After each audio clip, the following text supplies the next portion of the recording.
Olá, tá no ar o Macro Review, o podcast de economia do C6 Bank. Eu sou a Nayara Fraga, do time de conteúdo, e nesta semana a gente vai falar de novos governos que assumiram o poder recentemente em países de destaque mundial. A gente vai analisar o caso do Brasil também, claro, mas o assunto que abre a nossa conversa hoje é China. Se você está acompanhando as notícias, deve ter visto que o Xi Jinping foi encaminhado agora para o seu terceiro mandato como presidente da China. Até aí, nada de novo. Era o que todo mundo esperava. O ponto é que a continuação desse líder no poder desperta reflexões. Tipo, será que a China vai se afastar do Ocidente? Se esse for o caso, o que pode acontecer com a economia global? No episódio de hoje, a gente também vai comentar os desafios econômicos que a nova primeira-ministra da Itália e o novo premier do Reino Unido vão ter que enfrentar. O programa de hoje recebe ainda a Gabriela Santos, do JP Morgan Asset Management. Ela vai contar como os mercados globais reagiram às notícias dos últimos dias. Hoje é 31 de outubro de 2022. Se você ainda não avaliou o nosso podcast, não esquece de deixar as estrelinhas aí na plataforma em que você está me ouvindo. Se você me ouve do YouTube, deixa o seu like e conta o que achou depois. Vamos nessa? A renovação de Xi Jinping na presidência da China traz à superfície uma discussão de importância global. Diante da possibilidade de a China se fechar cada vez mais para o Ocidente, o que pode acontecer com a economia mundial? Para responder a essa pergunta, é preciso primeiro entender o novo governo chinês, ou melhor, o não tão novo governo chinês. O Xi Jinping, de acordo com um anúncio feito recentemente, vai comandar a China pelo terceiro mandato seguido. A notícia não surpreendeu ninguém. Afinal, em 2018, o país já tinha anunciado a retirada do limite de 2 mandatos para o presidente da República, o que na prática acaba indicando que o governante pode permanecer no poder para sempre. O que chamou a atenção dessa vez foi a nova composição do Comitê Permanente, que é o grupo que reúne a mais alta liderança do Partido Comunista da China. O Xi Jinping, que é um dos 7 integrantes do comitê, escolheu para estar do lado dele apenas pessoas leais a ele. Os integrantes de visão mais pró-mercado, que são os que defendem a menor interferência do Estado na economia, eles saíram do comitê. Isso, na visão de muitos analistas, sugere que os chineses caminham agora para uma agenda mais nacionalista. E o que isso quer dizer? Quer dizer voltar-se para dentro e investir mais nas empresas estatais, que são tidas por Xi Jinping como um importante pilar para rejuvenescer o país. Esse novo cenário coloca uma interrogação nos laços econômicos entre China e países ocidentais. Afinal, os chineses foram extremamente importantes no processo de globalização do mundo e hoje a China é o principal ator no comércio global. A China responde por cerca de 14% de tudo que é exportado e importado no mundo, mais que os Estados Unidos e mais que a Alemanha, que estão em segundo e terceiro lugar nesse ranking. E não é segredo para ninguém que a China está em busca da supremacia tecnológica no mundo, em busca de uma autossuficiência nessa área. Como disse o Xi Jinping num congresso de cibersegurança em 2016, não dá para depender fortemente da compra de tecnologias-chave estrangeiras. Abre aspas.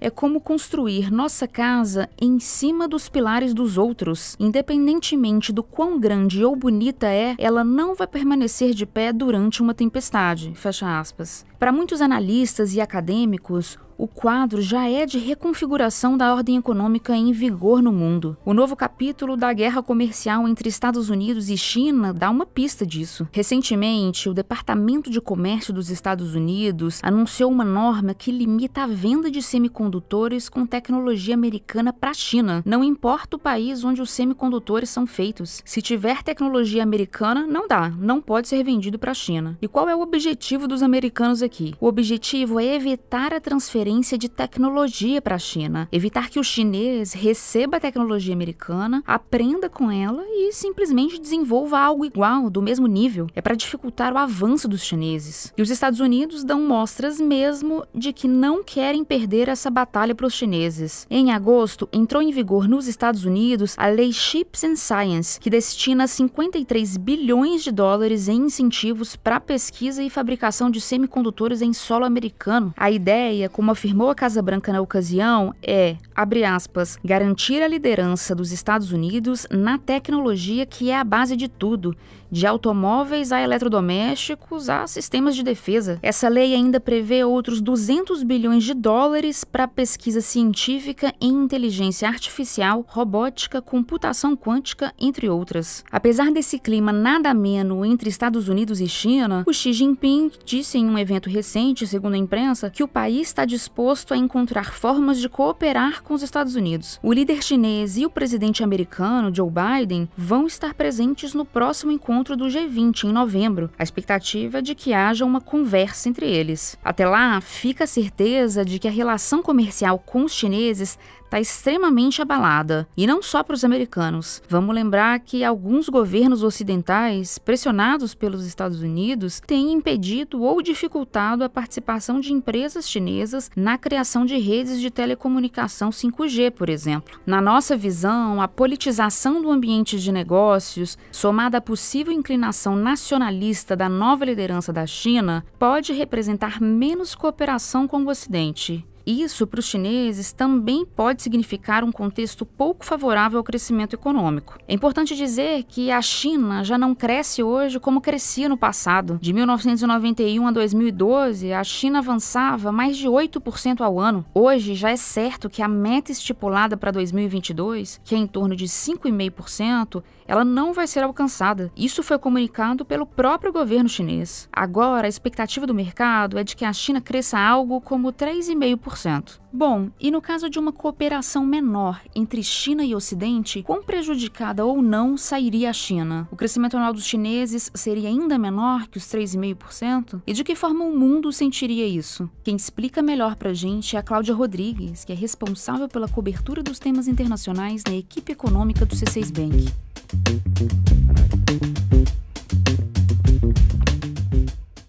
Nayara, um afastamento da China do comércio internacional aumentaria a desglobalização, um fenômeno que a gente já tem visto há algum tempo. E isso provocaria um impacto negativo em termos econômicos. Para a gente ter uma ideia da consequência dessa desglobalização, vamos fazer aqui o exercício de pensar no inverso, ou seja, nos benefícios que a gente teve com a globalização. Desde que a China se abriu de fato para o mundo, começando ali nos anos 80, o comércio internacional deslanchou. A globalização se intensificou, principalmente depois do fim da União Soviética nos anos 90. As trocas comerciais deram uma acelerada. Essa interação maior entre os países possibilitou muitas coisas. Ela permitiu um salto tecnológico, promoveu avanços científicos e permitiu uma redução da pobreza em nível mundial, já que com a expansão das fronteiras, mais pessoas foram inseridas no mercado de trabalho. Para entender o tamanho desse impacto, de 1990 até hoje, o número de pessoas vivendo em pobreza extrema no mundo diminuiu em 60%. Então, um declínio na globalização significaria colocar todos os ganhos que eu comentei em risco. Agora, vamos lembrar que a desglobalização não é um fenômeno novo. Faz tempo que a gente vê sanções econômicas sendo impostas a alguns países por conta de desrespeito a direitos humanos, degradação do meio ambiente, diferenças políticas. Tá claro que a desglobalização ganhou força com a guerra da Ucrânia. A guerra mostrou o risco que é você depender de um país só para coisas essenciais. Por exemplo, a dependência da Europa em relação ao gás russo está levando o continente europeu à recessão. Outro ponto que a guerra tem evidenciado é o seguinte: você vai tomar partido de quem? Quem você defende, Ucrânia ou Rússia? É o tipo de situação que te obriga a se posicionar, e isso significa se afastar de um país ou de outro. Enfim, existem vários motivos que nos levam à desglobalização, e sim, ela traz perdas econômicas. Mas às vezes não se vê outra saída no seu afastamento, seja por questão de segurança nacional, soberania dos estados. O que é certo é que a desglobalização leva a um crescimento global menor.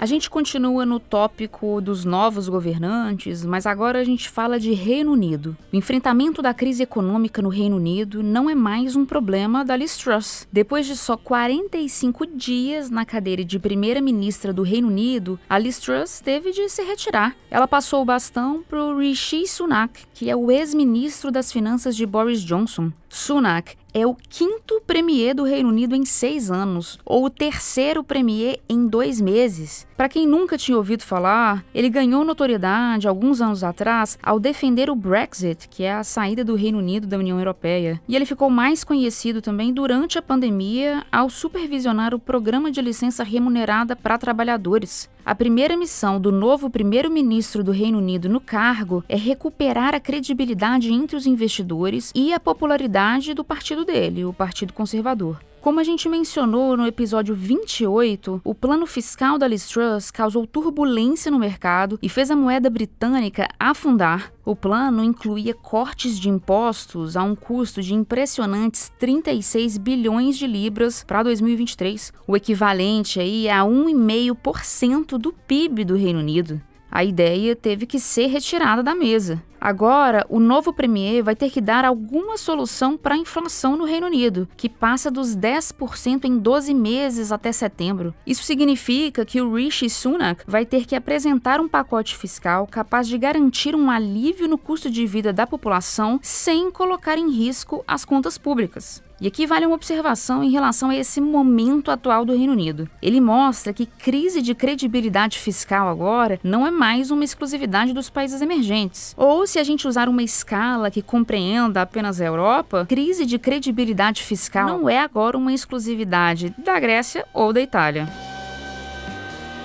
Aproveitando o gancho da Itália, também não faltam desafios econômicos para a nova primeira-ministra italiana, a Giorgia Meloni. Empossada há uma semana, a primeira-ministra da terceira maior economia da Europa vai ter que encarar uma inflação que passa de 12% em 12 meses até outubro. Ela também vai ter que enfrentar uma dívida pública de cerca de 150% do PIB italiano. Em comparação aos países europeus, a dívida italiana só não é maior que a da Grécia, que passa de 180% do PIB grego. Agora, com os juros em alta na zona do euro, a preocupação com a Itália cresce ainda mais. O aumento da taxa básica de juros da zona do euro, que aliás subiu 0,75% na semana passada, esse aumento puxa para cima o custo de uma dívida pública que já está entre os maiores do bloco. Vamos lembrar aqui que, apesar de os juros serem os mesmos para toda a zona do euro, o retorno que os títulos de dívida pública de cada país europeu pagam pode ser diferente. Tipo, os títulos de dívida de 10 anos da Itália pagam um retorno 2 vezes maior do que os títulos de dívida da Alemanha, que são a referência no bloco europeu, porque a Alemanha é a economia mais sólida da região. Isso mostra o tamanho do risco que o investidor enxerga na dívida italiana. É meio que assim para o investidor: eu posso até comprar dívida da Itália, mas ela vai ter que me devolver o dinheiro com um bom rendimento, porque eu não confio tanto nesse país. É assim o raciocínio. Bom, o ministro da Economia no governo da Meloni vai ser o Giancarlo Giorgetti, um político tradicional que destoa dos ministros anteriores de economia da Itália, que eram acadêmicos ou tecnocratas. Mas a experiência passada dele como ministro no governo de Mario Draghi, que é economista e que foi ex-presidente do Banco Central Europeu, além de primeiro-ministro, pode ajudar a dar alguma segurança aos mercados. Para fechar o nosso papo sobre novos governantes, vamos falar de Brasil agora. O que muda na condução da economia do país? A gente tem algumas dúvidas, mas também uma certeza. Antes de falar quais são elas, queria dizer que esse roteiro foi escrito antes do resultado das eleições e, portanto, o que eu vou destacar aqui independe do presidente eleito. Então vamos lá. Quando a gente fala em política econômica, o que esperar para 2023? Na política monetária, nada muda. Como o Congresso aprovou uma lei em 2021 que estabelece um mandato fixo de 4 anos para o presidente do Banco Central, o Roberto Campos Neto, que é o presidente atual, ele fica no cargo até dezembro de 2024. Na política fiscal, o que os analistas aguardam com ansiedade são respostas para 2 questões. A primeira é: qual será a âncora fiscal do Brasil? Ou seja, qual será o mecanismo a ditar o limite das contas do governo? Mecanismo esse que envia ao mercado o sinal de comprometimento fiscal. Será que o teto de gastos vai ser mantido ou vai ser substituído por outra regra? Lembrando que entre as âncoras possíveis estão superávit primário, limitação da dívida, o próprio teto de gastos, entre outros. A segunda questão para a qual os analistas querem uma resposta é: se o teto de gastos for mantido como âncora, ele vai ser ampliado em quanto? Ao que parece, uma quantia de até 100 bilhões seria recebida sem surpresa pelo mercado. Já valores acima disso, não seriam bem recebidos. Vale lembrar que a dívida líquida pública do Brasil está em patamar elevado e pode atingir, já em 2023, o maior nível da série, que foi iniciado em 2001. É por isso que a discussão do teto é tão relevante. É uma questão de credibilidade fiscal. A decisão da âncora fiscal vai ser o sinal para o mercado sobre o quanto o novo governo vai se comprometer ou não com a saúde fiscal do país. Quanto mais credibilidade, mais o Brasil tende a atrair investimento estrangeiro. E aproveitando que o tema é Brasil, eu quero relembrar aqui que no episódio 29 a gente falou justamente dos desafios do próximo presidente do país. A gente falou de inflação persistente, juros altos, desaceleração da economia global. Para entender tudo isso melhor, é só buscar o episódio 29 no nosso canal do YouTube ou no tocador de podcasts em que você está me ouvindo. Fechado? Bom, falei de China, falei dos novos governantes em outros países. Agora a gente vai entender os fatos econômicos que chamaram a atenção dos investidores nos últimos dias em nível global. Quem vai contar em detalhes é a Gabriela Santos, que é estrategista do JP Morgan Asset Management. Mas eu já adianto que, além da manutenção do Xi Jinping no poder na China, a expectativa de uma subida mais moderada dos juros e os balanços das companhias americanas foram os eventos que mais movimentaram as bolsas lá fora. A Gabriela conversou com a gente diretamente de Nova York, onde ela está baseada. Semana passada, o grande evento foi a conclusão do Congresso do Partido Chinês, com a consolidação do poder do presidente Xi Jinping por mais 5 anos, e também pela continuação da política econômica que já tinha sido anunciado. Os mercados chineses não reagiram bem, com as ações chinesas caindo 8,2% na segunda-feira e a moeda chinesa se depreciando a níveis que não víamos desde 2007. A grande preocupação dos investidores foi a limitação ou a percepção de que vai haver limitação na mudança da estratégia de zero Covid daqui adiante. Nossa interpretação é um pouco diferente. Achamos que agora que esse evento político tão importante já passou, na verdade, dá mais liberdade para o presidente Xi Jinping e a liderança do Partido Comunista relaxar mais e mais essa política, especialmente porque os dados econômicos mostraram que isso é necessário, com essa estratégia afetando a confiança do consumidor e das empresas, e com isso mantendo o ritmo de crescimento chinês no terceiro trimestre ainda limitado em 3,9%. Essa mudança daria uma bela impulsionada em termos positivos do mercado chinês.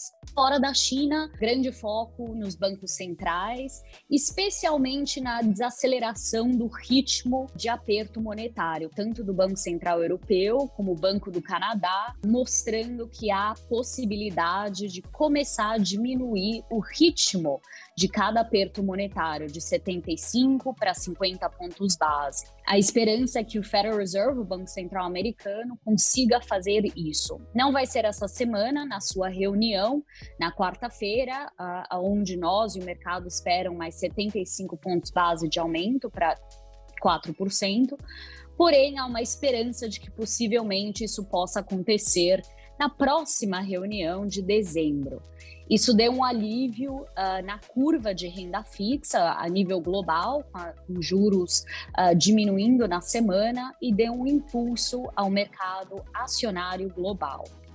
Fora isso, por fim, o foco foi no resultado das empresas americanas, especialmente as grandes empresas de tecnologia que reportaram seus balanços do terceiro trimestre.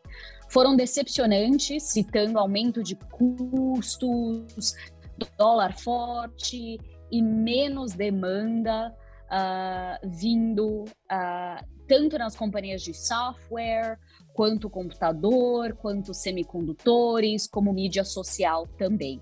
Isso afetou negativamente o setor de tecnologia, que continuou com as suas perdas no ano, esse repensamento dos investidores. Não se há oportunidade em tecnologia daqui para frente, mas qual é o preço e que expectativas estão sendo colocadas nessas companhias, se ainda são realistas ou não. Achamos que daqui para frente, muito foco na qualidade das companhias de tecnologia vai continuar sendo super importante. Hora da nossa agenda, eu compartilho com você os principais dados econômicos que a gente vai acompanhar nesta semana. Na terça-feira, 1º de novembro, o Banco Central divulga a ata da reunião mais recente de política monetária. O documento vai dar mais detalhes sobre a decisão de manter a Selic em 13,75%. Para relembrar, a taxa de juros está em 13,75% desde agosto de 2022. Também na terça-feira, o IBGE divulga os dados da produção industrial de setembro. A gente espera uma desaceleração no volume de itens produzidos pela indústria brasileira. Na quarta-feira, 2 de novembro, tem decisão de política monetária nos Estados Unidos. A expectativa é que o Banco Central americano eleve os juros em 0,75%. A inflação americana continua num patamar alto e o núcleo, que é o que o Fed olha com atenção, ele continua acelerando. Na sexta-feira, 4 de novembro, saem os dados de outubro do Payroll, o relatório que mostra a situação do mercado de trabalho nos Estados Unidos. A expectativa é ver as contratações ainda em alta, mas já com algum sinal de desaceleração em razão dos juros mais altos nos Estados Unidos. É isso, chegamos ao fim do episódio. Obrigada a você que ficou comigo até aqui. Quem faz parte da equipe econômica do C6 Bank são o Felipe Salles, a Cláudia Moreno, a Cláudia Rodrigues, o Eliezer Jacob e o Felipe Mack. A produção e o roteiro ficam comigo, Nayara Fraga, e com a Malena Oliveira. A edição de som é de André Donato. A direção de arte é de Oliver Cardoso, Rafael Vitor e Beatriz Batista. A divulgação nas redes sociais é de Karina Campos, David Romar e Sara Santana. Lembrando que o Macro Review é um podcast semanal e você pode ouvir a gente em várias plataformas. No canal do C6 Bank no YouTube, no Spotify, na Apple Podcasts, Deezer, Pocket Casts e Google Podcasts. Você escolhe. Uma boa semana para você e até a próxima segunda.